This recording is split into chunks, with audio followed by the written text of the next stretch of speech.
Eve teasing এর অপরাধে গ্রামের বিচার সবার মধ্যমণিতে বসে আছি। সবাই রাগে চোখে আমার দিকে তাকিয়ে আছে। এর মধ্যে বিচারক শফিক সাহেব বলে উঠলেন, আজ আমার মতে কোনো সিদ্ধান্ত নিব না। ইফটিজিং এর শাস্তি কি হতে পারে তা আপনারা বিচার সবাই উপস্থিত আছেন, তারাই সিদ্ধান্ত নেবেন। কেননা রিদিতা আমার মেয়ে, আর ওই ছেলেটা আমার মেয়ের সঙ্গে অসভ্যতামি করেছে। শফিক সাহেব রাগে শরীর কাঁপিয়ে বলে উঠল, কেননা প্রতিটি বাবা এরকম রাগান্বিত হয়ে ওঠা স্বাভাবিক। সে জায়গা থেকে শফিক সাহেবও ব্যতিক্রম নন, তার জায়গায় সে অটুট। দেখুন, আজ যদি এই ছেলেটাকে আমরা গ্রামবাসী ছাড় দেই, তো আজ শফিক সাহেবের মেয়ের সঙ্গে ইফটিজিং করেছে, কাল আমাদের মেয়ের সঙ্গে যে ইফটিজিং করবে না তার কি গ্যারান্টি আছে? সুতরাং আমি আজ এই ছেলেটার উপযুক্ত শাস্তি কামনা করছি, যাতে এই জঘন্য কাজ না করতে পারে। জাবেদ সাহেব এলাকার বড় নেতা, তিনি এসব কথা বলে উঠলেন। তার সঙ্গে বিচার সবাই তার কথাতে একমত হয়ে গেল। তার আগে ইফটিজিং এর বিষয়টা পরিষ্কার করে ফেলি, শুনুন তাহলে। আমি রনি হাসান, এবার ইন্টার দ্বিতীয় বর্ষে পড়ছি, এবং যে মেয়ে আমার নামে নালিশ করছে তার নাম রিদিতা, আমার ওই ক্লাসমেট।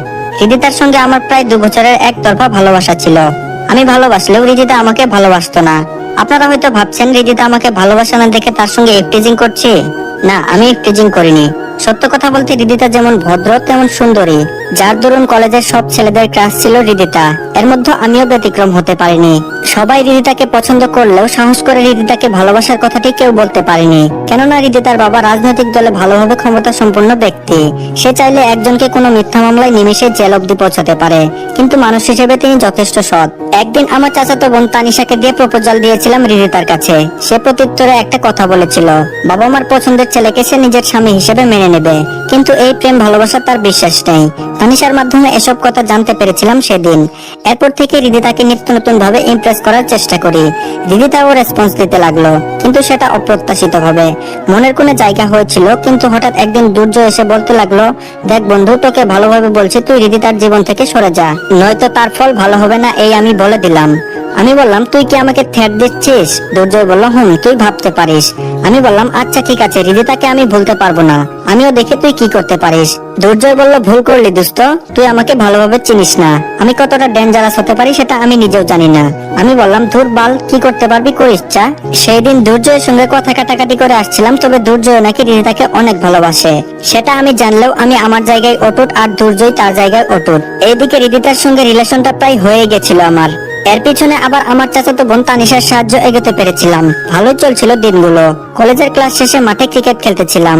এমন সময় রিদিতা কান্না করে আমার সামনে দাঁড়িয়ে এসে বলতে লাগলো, ছি রনি ছি, এইগুলো ছিল তোমার মনে? তোমাকে আমি ভালোবাসিনি ঠিকই, কিন্তু মানুষ হিসেবে তো ভালোবেসেছিলাম। আজ এই তার প্রতিদান দিলে? আমার হাতে একটা চিঠি ধরিয়ে দিয়ে কথাগুলো বলল। এইদিকে রিদিতার কান্না অবিরাম চলছে। সেই মুহূর্তে কেমন জানি চুপসে গিয়েছিলাম, কি হচ্ছে সব? চিঠিতে তো ভালো কিছুই লিখেছিলাম, কিন্তু রিদিতার কান্না করার মানে তো কিছু বুঝতে পারলাম না। তারপর নিজেকে সামনে নিয়ে চিঠি হাতে নিয়ে ভালোভাবে লক্ষ্য করতে আকাশ ভেঙে যেন আমার মাথার উপর পড়লো। হায় আল্লাহ, চিঠিতে এসব কি নোংরা কথা উল্লেখ করা আছে! আমি তো এসব কল্পনাও করতে পারি না, তাহলে লিখবো কিভাবে? তাছাড়া এখানে হাতের লেখার ধরন আর আমার হাতের লেখার ধরন হুবহু সেম, আমার হাতের লেখার মতোই। চিঠিটা পড়ে তারপর কাপা সুরে বলে উঠলাম, রিদিতা, বিশ্বাস করো, তোমার জন্য চিঠি আমি ঠিকই লিখেছিলাম, কিন্তু এসব বাজে নোংরা কথা আমি লিখিনি। হয়তো আমাকে কেউ ফাঁসাতে চাচ্ছে। একথা বলতে রিদিতা সবার সামনে ঠাস করে থাপ্পড় মেরে বলতে লাগলো, আমাকে কি বোকা পেয়েছিস? তোর হাতের লেখা আমি এর আগেও পড়েছি। এই নিয়ে আমার কাছে তোর চিঠি 10 বার এসেছে। আগের চিঠিগুলো পড়ে বুঝতে পারতাম তুই আমাকে ভালোবাসিস, কিন্তু আজ যে চিঠি আমাকে দিয়েছিস সেটা পরে আমি বুঝে গিয়েছিলাম তুই কেমন ছেলে। আমি বললাম, রিদিতা, আমি সত্যি বলছি, তোমার নামে কোনো নোংরা চিঠি লিখিনি। হয়তো কেউ আমাকে ফাঁসাতে যাচ্ছে, তুমি আমার কথাটা বিশ্বাস করো প্লিজ। রিদিতা বলল, আজ ওই আব্বুর কাছে গিয়ে তোর নামে নালিশ করব, এবং তোর লুচ্চামিগিরি বন্ধ করার ব্যবস্থা করব, আর সেটা আজই। রিদিতা এই বলে চলে গেল। এর মধ্যে তানিশা এসে বলল, চিঠিতে এসব নোংরা কথা কেন লিখেছিস? আমি বললাম, তানিশা, বিশ্বাস কর, আমি এসব লিখিনি। আমি ওকে আগের মতোই লাভ লেটারই দিয়েছিলাম।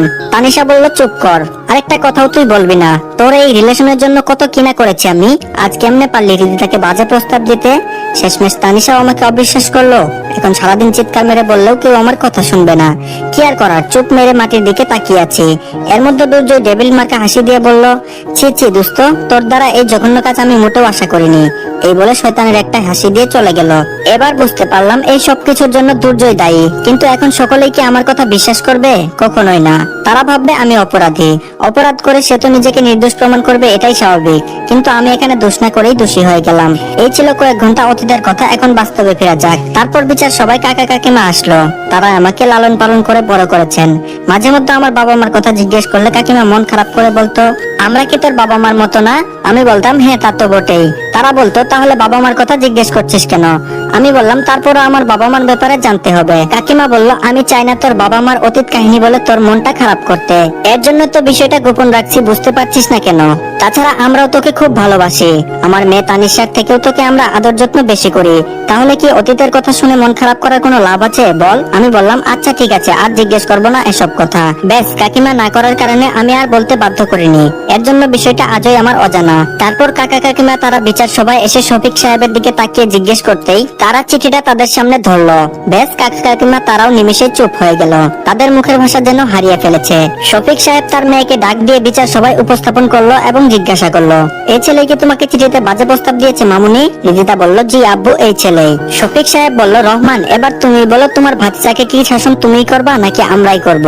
তাছাড়া গ্রামবাসীরাও দেখুক, তারাও যেন এই ইফটিজিং থেকে বিরত থাকে। কাকা বলল, আপনারা যা ভালো মনে হয় তাই করুন। কাকা এই বলে চোখের পানি মুছে কাকিমাকে নিয়ে চলে আসলো। আর আমি ওখানে অসহায়ের মতো মাটির দিকে তাকিয়ে রইলাম। এলাকার বড় নেতা জাবেদ সাহেব বলে উঠলেন, সালমান, তুমি গিয়ে কাঁচা বেত ভেঙে নিয়ে আসো, যাও। ব্যাস, কথাটা শোনা মাত্রই চুপসে গেলাম।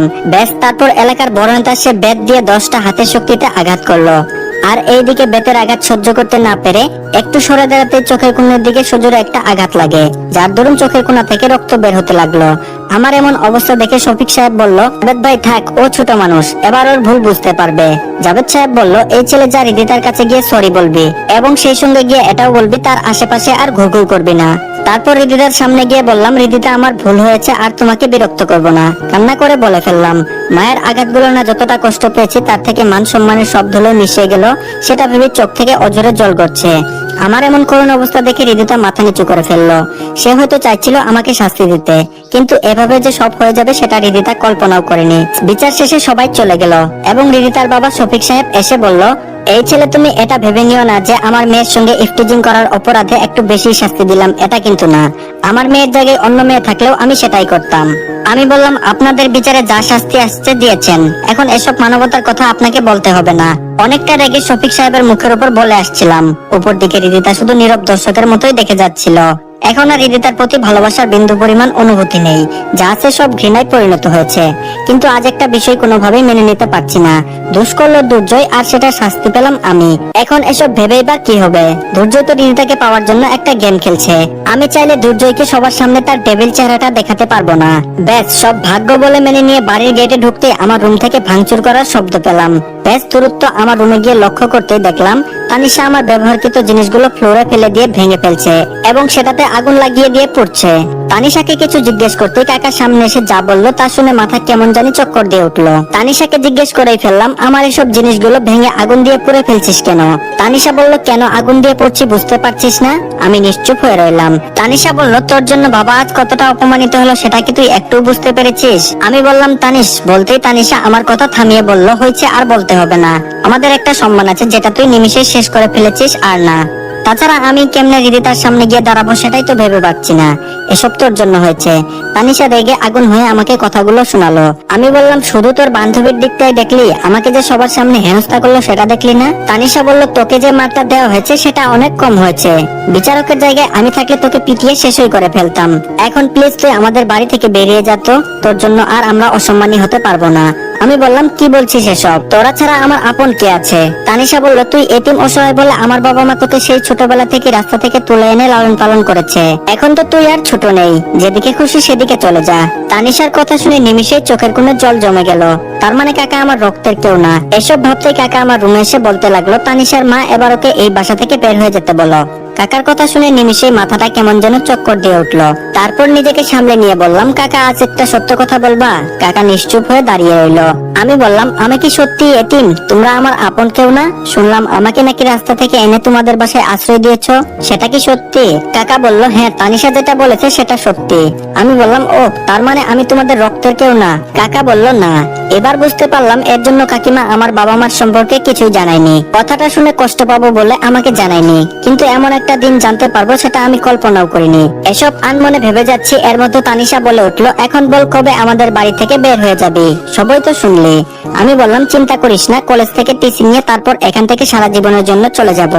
আপাতত কটা দিন আমাকে তোদের এখানে থাকতে দে, অনেক তো করুণা করেছিস, এবার না হয় এটাই শেষবারের মতো। এই কথা বলা মাত্রই তানিশা আমার রুম থেকে রাগে হনহন করে চলে গেল। আজ সত্যি নিজেকে খুব একা মনে হচ্ছে। কি থেকে কি হয়ে গেল কিছুই বুঝতে পারলাম না। সবচেয়ে বড় ভুল হয়েছে হৃদিতাকে ভালোবেসে তার পিছনে যদি না যাইতাম, আজ আমার এমন পরিস্থিতি মোকাবেলা করতে হতো না। হৃদিতাকে যতটা ভালোবাসতাম এখন তার থেকে দ্বিগুণ ঘৃণা করব। অপরদিকে হৃদিতার মা বলল, হৃদিতা মামুনি খেতে আই। সে কখন থেকে কি ভাবছিস বলতো? হৃদিতা বলল, মা কিছু ভালো লাগছে না, যাও তো। হৃদিতার মা বলল, কি হয়েছে সেটা বলবি তো? হৃদিতা কোনো কিছু না বলেই কান্না করে তার মাকে জড়িয়ে ধরে বলল, মা এখন কেমন জানি নিজেকে অপরাধী মনে হচ্ছে, কিছুই ভালো লাগছে না। হৃদিতার মা বলল, ও এই ব্যাপার, তাহলে তোর বাবার কাছে নালিশ করলি কেন? হৃদিতা কান্না করে বলল, আমি কি জানতাম বাবা জাভেদ আঙ্কেলকে দিয়ে এইভাবে ওকে মার খাওয়াবে। হৃদিতার মা বলল, তোর জাভেদ আঙ্কেল তো মানুষকে কম মারে না, সেটা তো এই এলাকার মানুষ সবাই জানে। আচ্ছা যাই হোক, এখন এসব চিন্তা বাদ দিয়ে খেতে আই। হৃদিতা বলল, ওকে যাচ্ছে, তুমি যাও। প্রতিদিনের মতো আজ সকাল 8টায় টেবিলে খেতে বসেছি। এর মধ্যে তানিশা এসে পাশের চেয়ারটা টেনে বসলো। কাকিমা খাবার পরিবেশন করছে। এর মধ্যে তানিশা বলে উঠলো, মা ওকে পোলাও মাংস সব খাওয়াও, ও কথা দিয়েছে সপ্তাহখানেক এখানে থাকবে, তারপর এখান থেকে চলে যাবে। ঠিক বললাম তো?